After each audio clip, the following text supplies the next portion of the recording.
और वहीं रायपुर नगर निगम की सामान्य सभा को वन नेशन वन इलेक्शन के मुद्दे पर बुलाया गया। इस दौरान नेता प्रतिपक्ष ने कई सवाल खड़े किए और सभा से कांग्रेसी वॉकआउट कर गया और कहा कि अभी वर्तमान में कोई इलेक्शन नहीं है, ये मुद्दा जायज नहीं है, बल्कि जल को देखकर सामान्य सभा बुलानी चाहिए थी, क्योंकि सभी 70 वार्ड पानी की समस्या से जूझ रहे हैं, उस पर बात की जानी चाहिए थी। देखिए, एक राष्ट्र एक चुनाव विषय को लेकर हमारे माननीय महापौर जी ने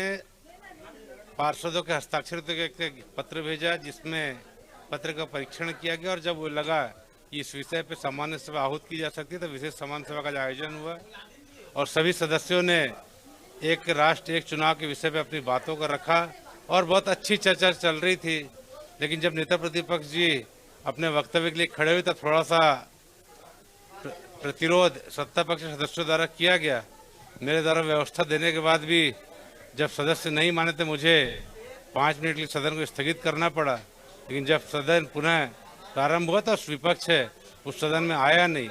और सत्ता पक्ष के सदस्यों ने सर्वसम्मति से प्रस्ताव को पास किया। देखिए, वन नेशन वन इलेक्शन आज ये ज्वलंत विषय हमारे सामने है। इस विषय को लेकर हमने माननीय सभापति महोदय जी से आग्रह किया था कि वे इस विषय पर विशेष सामान्य सभा बुलाए और उसी के तहत आज एक विशेष सामान्य सभा आयोजित की गई, जिसमें इस विषय पर विस्तार से चर्चा हुई और हम चाह रहे थे कि इस विषय पे अच्छी चर्चा हो, इसमें सुझाव आमंत्रित हो और उसके बाद फिर हम इस विषय को आगे जो हमारे निर्णय करते हैं उनके पास भेजें। और सर्वसम्मति से बहुत ही खुशी की बात है कि सर्वसम्मति से यह विषय है वो सदन में पास हो गया है सामान्य सभा में। ये हम सबके लिए बहुत हर्ष की बात है।